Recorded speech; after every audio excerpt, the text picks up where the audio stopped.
This evening's Dhamma talk, as usual, I try and get some inspiration just before I come in here to give me the subject for the Dhamma talk.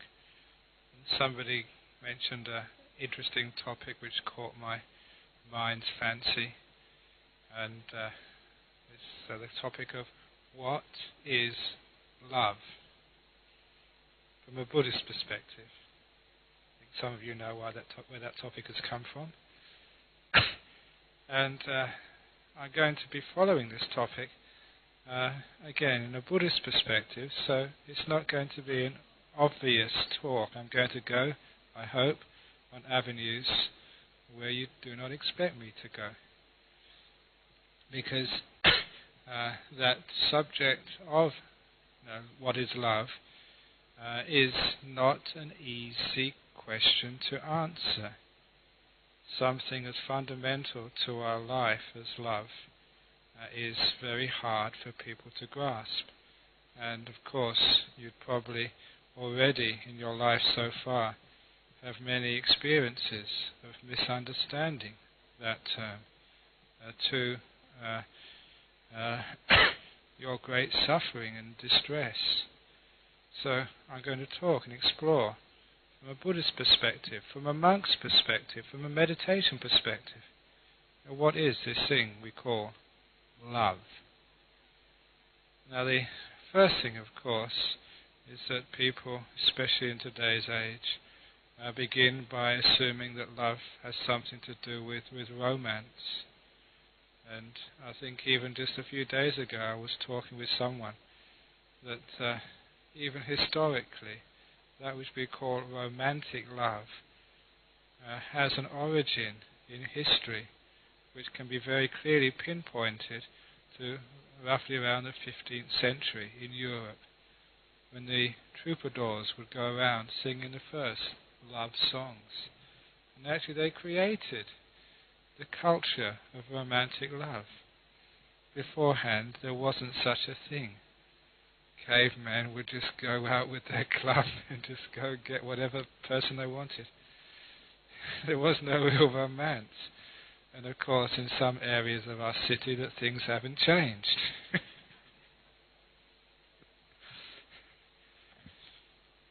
However, that idea of a romantic love should be investigated. Because for many of us it seems to be a very important quality which we celebrate in our society, in our culture. And we should really examine it, because when we don't know it properly, again it creates so much suffering inside of us. A lot of people really think they know love when they fall in love with another person. But so often that type of love is, to paraphrase an article from Time magazine many years ago, when one falls in love, what one is really loving is the way that person makes you feel. You're actually loving a sensation inside of yourself, that's all. Because so often that if that person is around too long, sort of one develops a sense of I know that feeling. It's like any other feeling inside the body. You get used to it, and its piquancy disappears.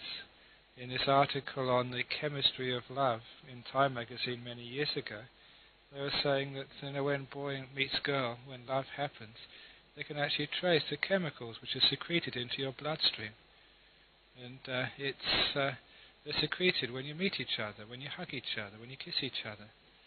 But after a while, usually about 2 years, they say, that the body develops a tolerance to those chemicals, and they don't really they don't turn you on anymore. That's that's why that a lot of romances only last that long.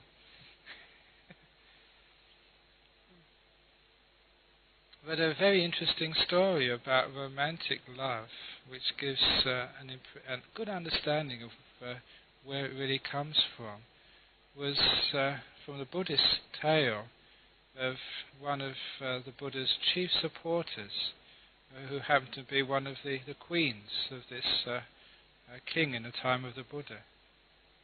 And this queen was actually well loved by the king. King Pasenadi, his name was, for those of you who know the story. And she was called Malika. And one day she was in the palace looking out of the window, watching the Buddha go on alms round in the city. And she was watching with such a wonderful smile on her face that when the king saw her, she thought, this queen of mine, she loves the Buddha more than me. He got jealous. And that sometimes happens to monks these days. It's happened to the monks in our monastery. Sometimes the husbands have come to complain. When they see what food they offer to the monks, they say that my wife never cooked such nice food for me.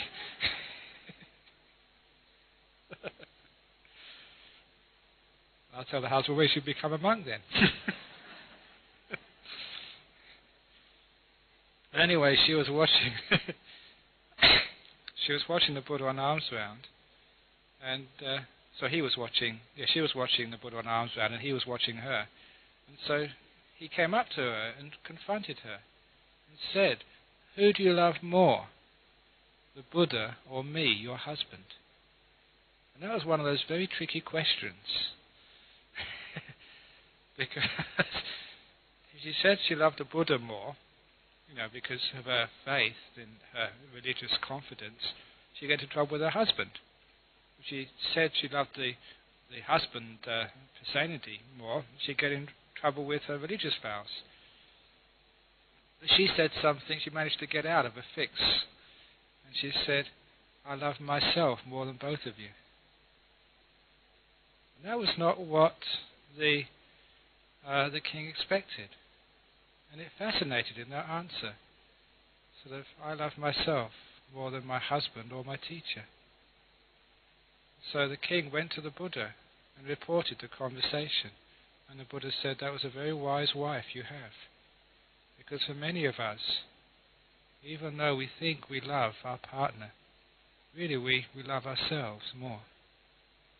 And the acid test for this, if you really think you love your partner more than your own life, then what would you do if your partner, if your wife, say, ran away with the milkman? They don't have milkmen these days. Ran away with the postman. If you really loved her, you should be so happy that she's found happiness and love, and she's with this marvellous postman fellow. And you should feel so grateful that she's happy. If you really loved her, isn't that what love is all about? You want her to be happy. Now she is happy. No, I love talking like this because it really challenges people. It's true, isn't it? We wouldn't be happy if our wife, if our husband, if our partner ran off like that, even if they were really, really happy, with this, lovely postman fella. Why is that? It's because really our love is like an attachment love. We love the way they make us feel. It's love which has attachment, which has ownership. And this is that first type of love which we want to talk about in the Buddhist context. The love which comes from the word mine. And many of you have been in relationships like that, which have been possessive relationships. A love which says that I'm very happy and I will love you as long as you are mine. And that's why we say, my husband, my wife, my child, my parents, even my car, which I love. That type of love is what the Queen meant, that you love yourself most. You love owning these things, possessing these things, having these things around. But that's not a very lofty type of love. It's a very common love, but it's a love which creates a lot of problems. Problems because in this life, the Buddha pointed out, we own precious little. In fact, we don't own much at all. If anything, we only rent it for a time. we only have our loved ones with us for a very, very short time. The days and nights relentlessly passing, sooner or later there has to be a separation. All that is mine, beloved and pleasing, said the Buddha, all that I love, will one day become separated from me. That is an eternal truth which no one can deny. When we talk about religious beliefs, that is not a belief which you have to just take on faith, take on trust. That is something which we all know as an ultimate truth. All that is mine, beloved and pleasing, will one day become separated from me. So that love which wants to own, which wants to possess, is doomed to suffering. It's loving yourself, but only creating pain and suffering for yourself when that parting happens.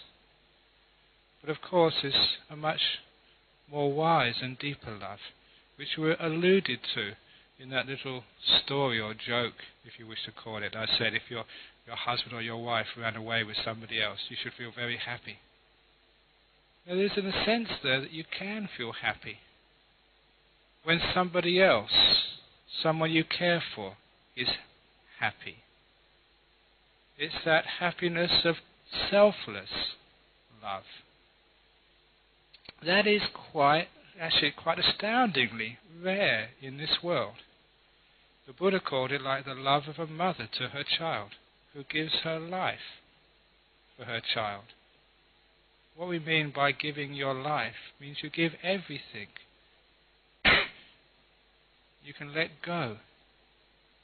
It's a love which frees the other person. I give my life, I give even my happiness, I give everything I own for the happiness of my child.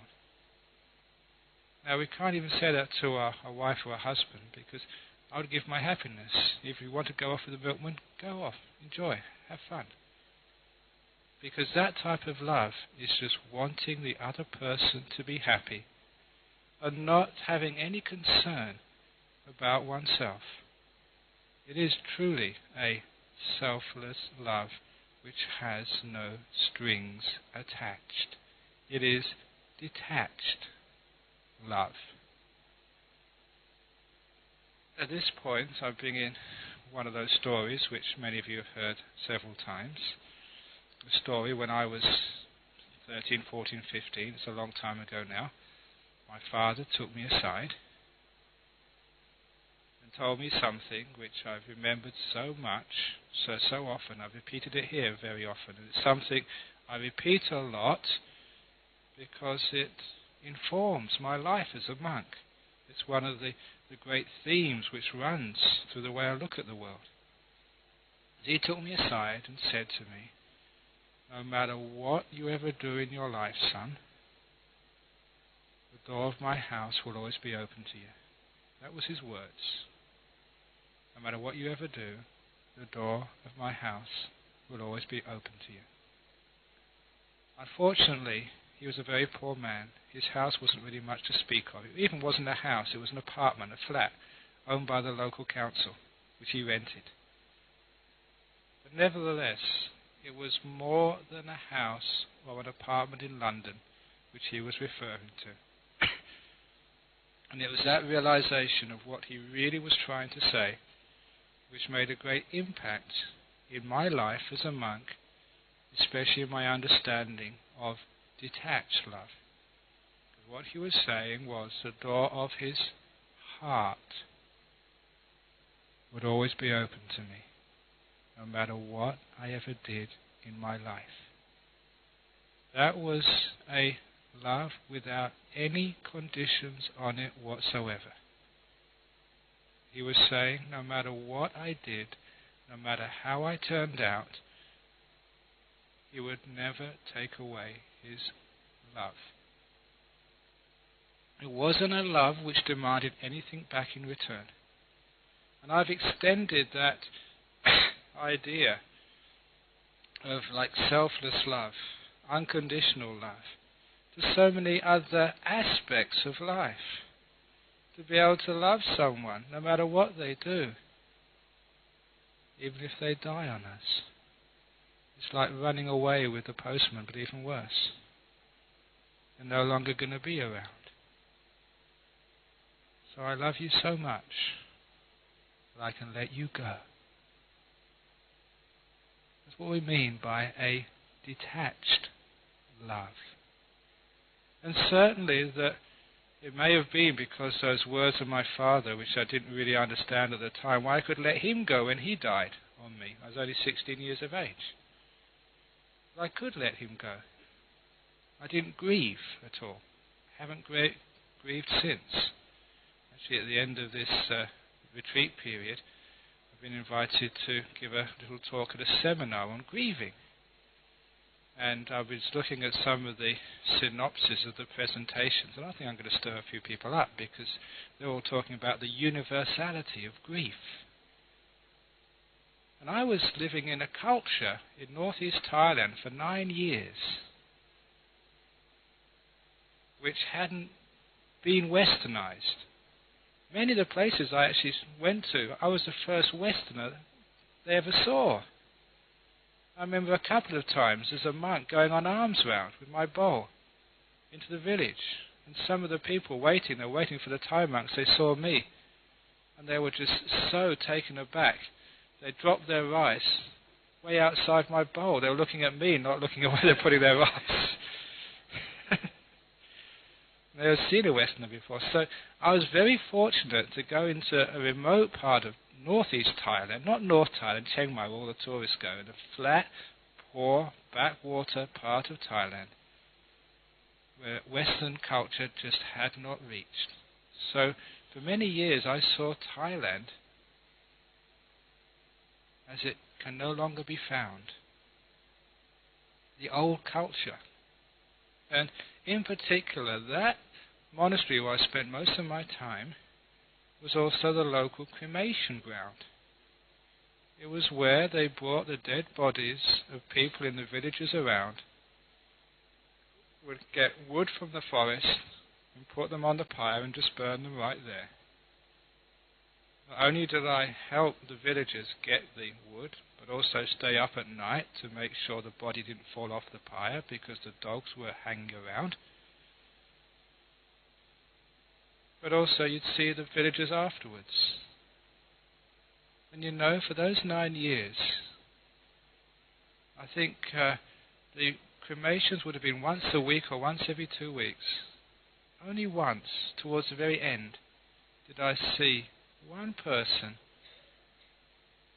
cry, only just one tear, and then they stopped very quickly.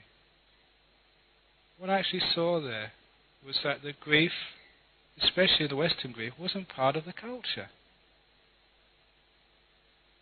They'd actually looked at death in a different way. And part of that was this selfless love. They could say, I love you, enough to let you go. When you cry for someone who's dead, who are you crying for? You're not crying for them. You're crying for yourself. You want them around, now they're no longer there. It's not a selfless love, it's a self-love, grief. And so, when we're talking about this loftier type of love, it's a lofty love which overcomes the suffering of control. I want to control life and death. I want all the people I like to be around. All the people I don't like, may they drop dead this evening. That's what people think, isn't it? Why did you drop dead? But all the people I really love and care for, I want them around for a long, long, long time. It's terrible being a monk. Whenever I even get a small illness, people give me all these medicines. Some poor monks, they don't even let them die. They have to keep them going on and on and on and on.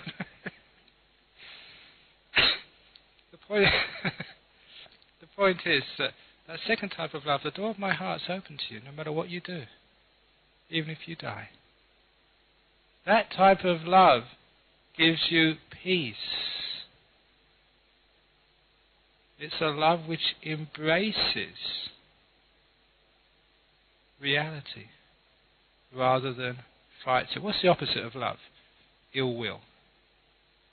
A lot of the suffering in life is ill will, anger. That's why whenever there is a loss and grief, it's often associated with ill will, anger. That's part of the symptom of grief. It's the opposite of love. It's fighting reality, fighting the world. This shouldn't be, this mustn't be. I'm not going to let this. It's controlling again.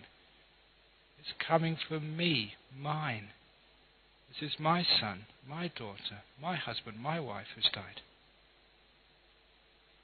When it comes from me and mine, the ownership, it's not a detached love, it's an attached love. And that's always going to lead to suffering. When we can understand this loftier type of love, the detached love, the love without a self, and not only can we accept things like grief, like death, and allow it to disappear, we can also let go of one of the other great problems, the self-grief, the guilt. I shouldn't have done this. Why did I do this? You know, a lot of that ill will towards oneself, the opposite of selfless love, can be overcome just by saying, look, the door of my heart's open to me, no matter what I've ever done. Just the way that my father said to me, I've learned how to say that to myself. And I encourage other people to please try that, say that to yourself, no matter what you've done. Can you say to yourself, the door of my heart is open to me, no matter what I've ever done in my life? If you can do that, it's called forgiveness, it's called letting go, it's being selfless. There's always that aspect of us which is divided, never feeling whole, never feeling at one with oneself. Sometimes the goal of religion is that sense of oneness, and I've contemplated that a lot. And one of the reasons why that sense of oneness, wholeness, is absent in many people is because they don't let themselves into their own heart.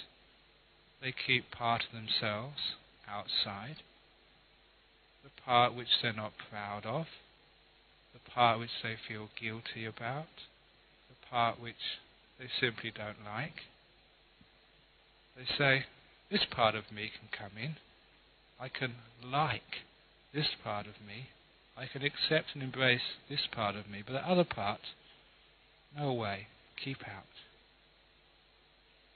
The trouble is that that's part of you as well. Your past, your mistakes, and your successes. That's all of you. So it's only when we can embrace all of ourselves can we really find that selfless love, that detached love, which says the door of my heart's open to me, no matter who I am, what I've done, all of this, come in. And that's the only way that you can truly express love to another. When you say to your husband, your wife, your partner, your friend, it doesn't matter who you are, what you do, or what you've done, the door of my heart is wide enough to accept all of you. I love you no matter where you go, no matter what you do, no matter what you say. There's something about that love which is greater than all of your mistakes. You can always already see that that type of love is going to a different level. The unconditional, selfless love. It allows you to be at peace with other people in the world. It allows the Palestinian to say to the Israeli, no matter what you've ever done, the door to my heart is open to you. I can live at peace with you. It allows the Buddhist to say to the Christian, even though I just do not agree with you about this God business, Never mind, I can still be a close friend. The door to my heart is open to you as well. It stops wars. It stops arguments. It stops separations. And it stops the biggest war in the whole world. The war inside of you. The door to my heart is not open to life. There's part of life which is not right. I'm going to kick out. Death. Disappointment. Not getting my own way. Old age. Sickness. That's why sometimes that type of love, sometimes you ask people, do you love life? Put your hands up if you love life. They all put their hands up and they say, you only love half of life. The nice part. How can you love the other part as well? You know, once you make that jump to be able to have that selfless, detached love, it's amazing just what you can bring into your heart. That second type of love, the detached love, can actually love death, can love separation, can love things going wrong, can love mistakes. It embraces them. It embraces death. There's this wonderful sunset ending the day. It embraces it like the simile I say of the ending of a concert. I don't go to concerts anymore. I'm a monk. I remember the concerts, the recitals, the bands. Remember when you went to concerts last time? You stand up, give an ovation to the band or the orchestra. You shout for more. You scream. You feel so good at the end of the recital. Isn't that the best part of the concert? This is what we do in Buddhist funerals. We give a standing ovation to the person who's died. What a wonderful life. It's been such a wonderful concert. So great knowing you. Thank you so much. The door to my heart is open to you as someone who comes for a short time and who will leave. My heart is open to the reality of life and death. The fact that all the people I like and love, I know will only be with you for a matter of days, months or years. But that's wonderful. It's like a concert. When you go into that concert hall, you know it's not going to last forever. But you still go in there and enjoy every moment. You know there's another recital coming next week. It might not be the same band. Maybe even a better one. That's life. It might not be the same wife, the same husband. There's always another one coming around next. You know what I mean there. So this is actually a love which embraces life. The second type of love. And it's a detached love. It is a love which can let go. The other type of love is a love based on control and craving, based on self. This type of love is selfless. It accepts. Not only does it accept, but in its acceptance, in its embracing, in its letting go, it solves problems. It lets go of business. It frees the mind. A love which leads to freedom, rather than a love which leads to possessiveness. Which type of love do you think is really worthwhile? The love which leads to freedom frees the partner. It frees the child, no matter where you go. Again, my parents were had a good understanding of that type of love. Because they told me, if you want to become a monk, we'd rather you just stay at home and become a doctor or something. But if that's what you really want to do, you have our full support. I think it was from them that I learned this simile, that the way to love a person is the way to look after a bird. The bird needs a cage. we should always leave the door of the cage open. And just make sure that the bird stays in that cage, because it's a very beautiful cage and the food is very delicious and they get lots of love and care in that cage. And then they want to always come back to that cage. They may fly off for a few days, but then always come back again, because it's the best food in town and the people are just so nice and kind. All the pets in our monastery, all the kookaburras and kangaroos, we don't put them in cages. They keep coming back because it's a nice place. In the same, but if you put everyone in a cage, if you put your loved ones in a cage, the first time that door is open, they'll run away and they'll never come back. It's the love which has freedom is the only love which will actually really give you what you truly want. If you control and possess, people will always escape, they'll run away and they'll never come back again. So my parents were very good like that. They gave me that freedom. That's why you always keep going back. So a love which has freedom is a love which solves problems. It frees life. It frees the mind. Frees it from what? Last week I was mentioning freedom. Frees it from desires. Not freedom to indulge desires. It frees from control, from the need to control. That's why that when you follow this high love, this selfless love, this love of detachment, you let go. From freedom, you get letting go, you get emptiness. You know, it's very fortunate in the English language that the word love has two meanings. The second meaning of love is zero, empty, nothing. Because this is what that second type of love inclines towards. But when you have a love which doesn't possess, which lets go, that all these things which you think you truly need to be happy, all these possessions which are so important to you, you can free them.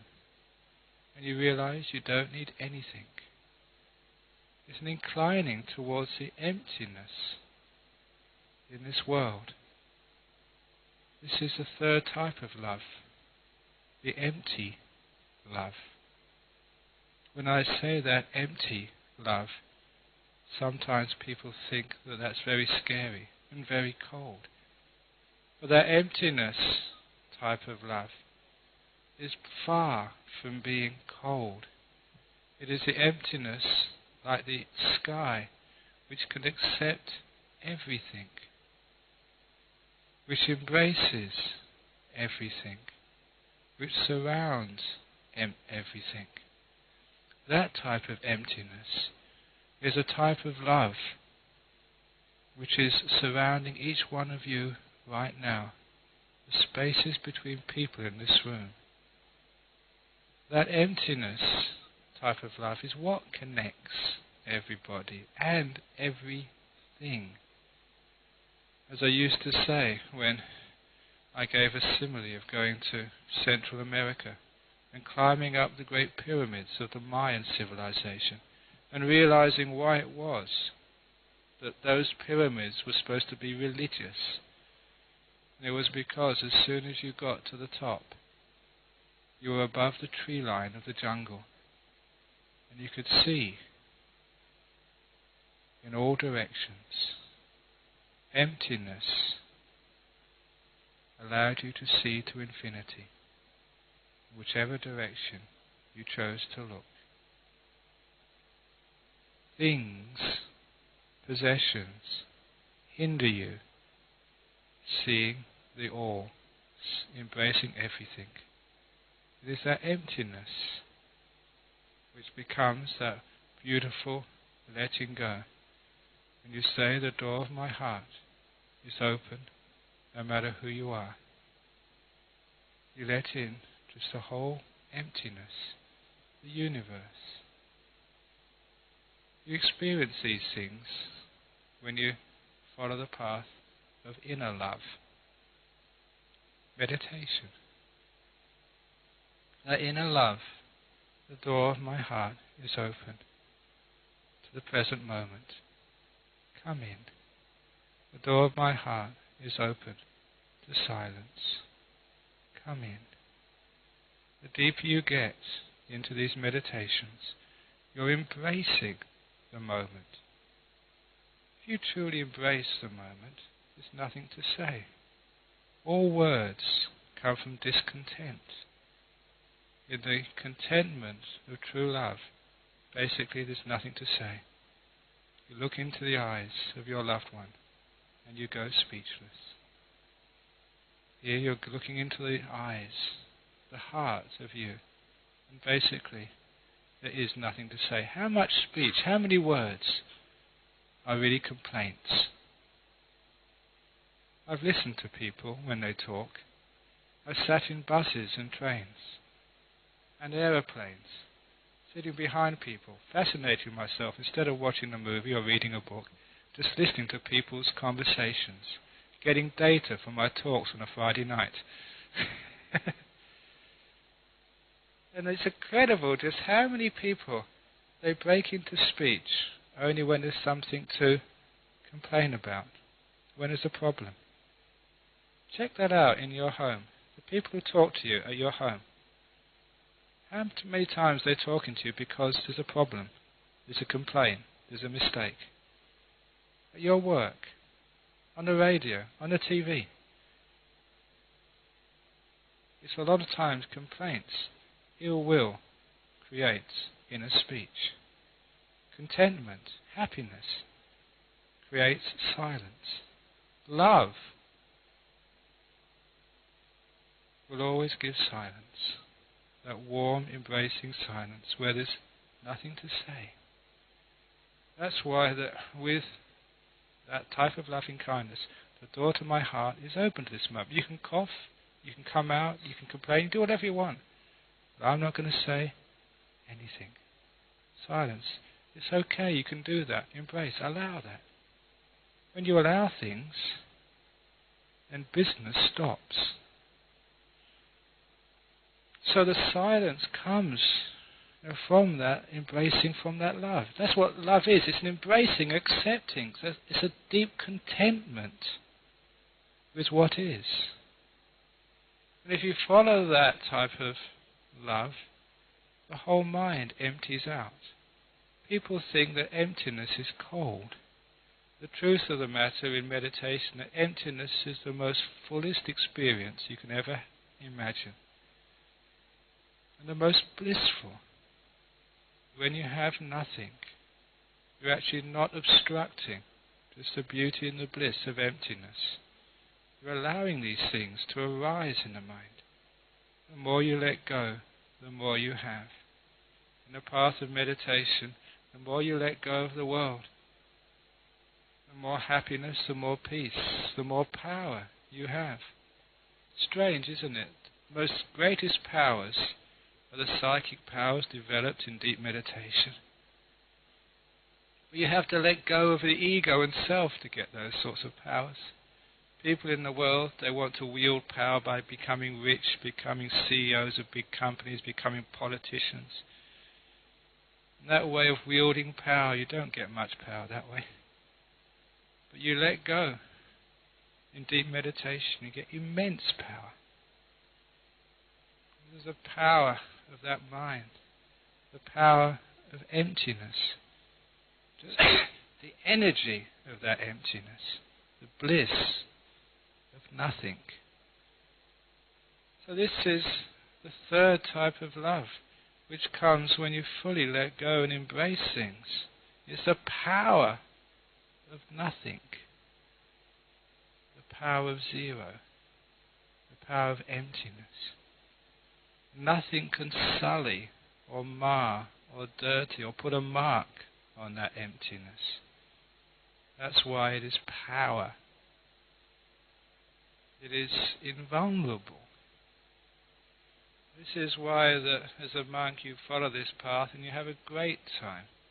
And everything you ever wanted in the world you can find right in the heart, in that deep emptiness. And that's why that someone who practices in such a way, that practices letting go, practices emptying, practices not having anything, practices just giving, not expecting anything in return, emptying. That you might call as the highest type of love. If I try and give you something, I want something back, that's not the highest type of love.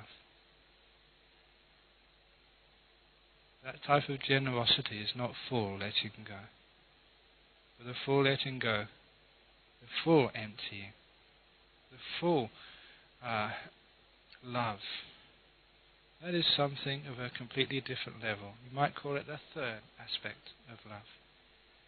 The beautiful, silent emptiness which never judges other people, which can accept other people, which can accept oneself, which can accept even life, where all the business is done.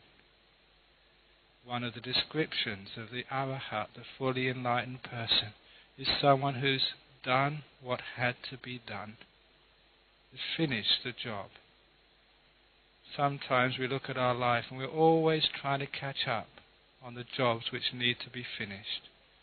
Either the jobs in the house or the jobs in our life, the jobs in our family. Whenever are we going to finish the business of life? Whenever is it possible that we can relax and say, we've done our job, we've done our work? It's only when we learn how to do that letting go, learn how to do that loving, learn how to do that emptying of ourself, the full selfless love, and everything empties out. That's why all of the great beings which I have met in my life, these are all monks who have that type of love. There's just nothing there to obstruct.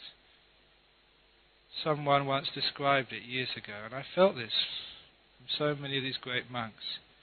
They described it like this. All people, they said, are like they have spikes coming out of their bodies. Most people's spikes are just average length. There's a few people whose spikes are very long and very sharp. You know those types of people. They even walk in a room and you feel like you've been scratched. They're the very negative, angry people. Most people have got average length spikes. You can be friends with them. You can have coffee with them. If you get too close to them, then you get scratched. This is far enough. Some people have hardly got any spikes at all. You can come up to them and you feel safe. But some people have just got no ill will in them at all. They've got no spikes. No matter who you are, you feel that they are like your father. A few times that's happened when I've been close to such monks. You've gone up to them, and you know they can read your mind. And I've thought, please don't read my mind. Please, please, please. If you do, don't tell anyone.